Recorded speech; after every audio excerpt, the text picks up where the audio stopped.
2026 বিশ্বকাপে নেইমারের খেলা নিয়ে বর্তমানে ফুটবল বিশ্বে বেশ ধোঁয়াশা রয়েছে। একদিকে ভক্তদের প্রত্যাশা, অন্যদিকে ইনজুরি ও ফর্ম নিয়ে অনিশ্চয়তা। সম্ভাবনাগুলো নিচে সংক্ষেপে তুলে ধরা হলো। খেলার সম্ভাবনা, ইতিবাচক দিক, অভিজ্ঞতা ও দক্ষতা। ব্রাজিল দলে নেইমারের মতো অভিজ্ঞ এবং ম্যাচ উইনারের প্রয়োজন এখনো ফুরিয়ে যায়নি। কোচ কার্লো আনচেলত্তি স্পষ্ট করেছেন যে নেইমার 100% ফিট থাকলে তার জন্য দরজা সবসময় খোলা। সান্তোসে প্রত্যাবর্তন, বর্তমানে তিনি তার শৈশবের ক্লাব সান্তোসে খেলছেন এবং নিয়মিত ম্যাচ প্র্যাকটিসের মাধ্যমে ফিটনেস ফিরে পাওয়ার চেষ্টা করছেন। ক্লাবটিও তাকে বিশেষ পরিকল্পনার মাধ্যমে বিশ্বকাপের জন্য প্রস্তুত করছে। সতীর্থদের সমর্থন, ভিনিসিয়াস জুনিয়র এবং এমনকি কিলিয়ান এমবাপের মতো তারকারা মনে করেন নেইমারকে ছাড়া বিশ্বকাপ অপূর্ণ। এই মানসিক সমর্থন এবং দলের ভেতরে তার প্রভাব তাকে দলে ফেরাতে ভূমিকা রাখতে পারে। না খেলার সম্ভাবনা, নেতিবাচক দিক। দীর্ঘস্থায়ী ইনজুরি, 2023 সাল থেকে নেইমার বারবার ইনজুরিতে পড়েছেন। সাম্প্রতিক সময়েও পেশির ইনজুরি এবং অস্ত্রোপচারের কারণে তিনি অনেক গুরুত্বপূর্ণ ম্যাচ মিস করেছেন। আধুনিক ফুটবলের উচ্চগতির সাথে মানিয়ে নেওয়া তার জন্য কঠিন হয়ে পড়ছে। আনচেলত্তির কঠোর অবস্থান, ব্রাজিল কোচ আনচেলত্তি কেবল নামের উপর ভিত্তি করে খেলোয়াড় নিতে রাজি নন। তিনি স্পষ্ট জানিয়েছেন, যারা শতভাগ শারীরিক সক্ষমতা প্রমাণ করতে পারবেন তারাই কেবল স্কোয়াডে থাকবেন। সাম্প্রতিক প্রীতি ম্যাচগুলোতে নেইমারকে রাখা হয়নি। তরুণদের উত্থান, ভিনিসিয়াস, রদ্রিগো এবং রাফিনহার মতো তরুণরা বর্তমানে দুর্দান্ত ফর্মে আছেন। আক্রমণ ভাগে তীব্র প্রতিযোগিতার কারণে নেইমারের জন্য অটো চয়েস হওয়া এখন বেশ কঠিন।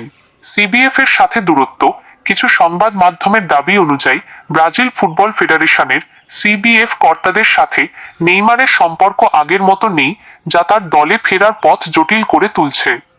মূল কথা, আগামী 18 মে 2026 বিশ্বকাপের চূড়ান্ত দল ঘোষণা করা হবে।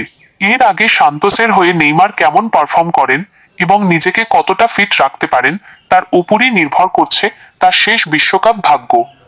আমি কি নেইমারের বর্তমান ক্লাবের পারফরম্যান্স বা ইনজুরি আপডেট নিয়ে চলতি 2026 সিজনে নেইমার সান্তোসের হয়ে আক্রমণ ভাগে ভালো শুরু করেছেন। ব্রাসিলিরো সেরি এ এবং পাউলিস্তা চ্যাম্পিয়নশিপ মিলিয়ে তার পরিসংখ্যান: ম্যাচ 5টি, 3টি সেরি এ এবং 2টি পাউলিস্তা। গোল 3টি, এর মধ্যে 26 ফেব্রুয়ারি ভাস্কো দা গামার বিপক্ষে 2 গোল করেছেন। অ্যাসিস্ট 2টি। রেটিং, তার গড় রেটিং প্রায় 8.03, যা লিগের অনেক স্ট্রাইকারের চেয়ে বেশি। 2. ফিটনেস ও ইনজুরি আপডেট। পারফরম্যান্স ভালো হলেও তার শারীরিক অবস্থা এখনো পুরোপুরি স্থিতিশীল নয়। ওয়ার্কলোড ম্যানেজমেন্ট, সান্তোস কোচ কুকা তাকে নিয়ে বেশ সতর্ক। ঘন ঘন ম্যাচ, 7 দিনে 3টি খেলানো হচ্ছে না যাতে পুরনো চোট ফিরে না আসে। এ কারণে গত 22 মার্চের ম্যাচেও তাকে বিশ্রামে রাখা হয়েছিল। জাতীয় দল থেকে বিরতি, বর্তমান শারীরিক সক্ষমতা 100% না হওয়ায় ব্রাজিল কোচ কার্লো আনচেলত্তি তাকে মার্চের আন্তর্জাতিক প্রীতি ম্যাচগুলোতে ফ্রান্স ও ক্রোয়েশিয়ার বিপক্ষে দলে রাখেননি। 3. সাম্প্রতিক ম্যাচের সারসংক্ষেপ। তারিখ, প্রতিপক্ষ, ফলাফল, পারফরম্যান্স: 19 মার্চ 2026 ইন্টারন্যাশনাল 1-2 হার। 89 মিনিট খেলেন, 1টি গোল করেছেন। 15 মার্চ 2026 করিন্থিয়ান্স 1-1 ড্র। 90 মিনিট খেলেন, 1টি অ্যাসিস্ট করেছেন। 26 ফেব্রুয়ারি 2026 ভাস্কো দা গামা 2-1 জয়। 90 মিনিট খেলেন, 2টি গোল করেছেন। সারসংক্ষেপ: নেইমার যখনই মাঠে নামছেন তার পায়ের জাদুতে গোল বা অ্যাসিস্ট আসছে, তবে বিশ্বকাপের বড় আসরে লড়াই করার মতো ম্যাচ ফিটনেস বা টানা খেলার সক্ষমতা তিনি এখনো পুরোপুরি অর্জন করতে পারেননি। আগামী মে মাসের মধ্যে তাকে এই ফিটনেস প্রমাণ করতে হবে। আপনি কি নেইমারের পরবর্তী ম্যাচের সময়সূচি?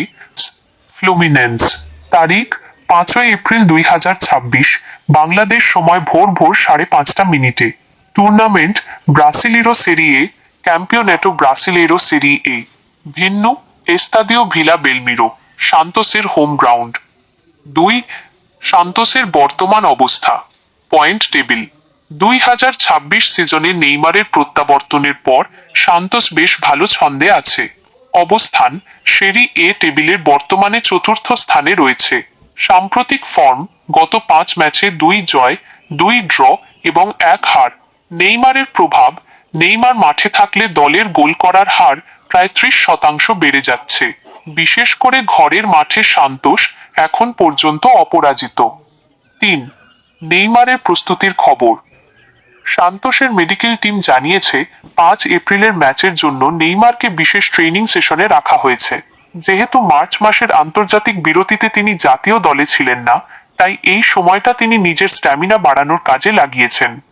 একটি ছোট আপডেট, 5 এপ্রিলের এই ম্যাচে যদি নেইমার পূর্ণ 90 মিনিট খেলতে পারেন এবং গোল পান, তবে মে মাসে ব্রাজিলের বিশ্বকাপ স্কোয়াডে তার ডাক পাওয়ার সম্ভাবনা অনেক বেড়ে যাবে।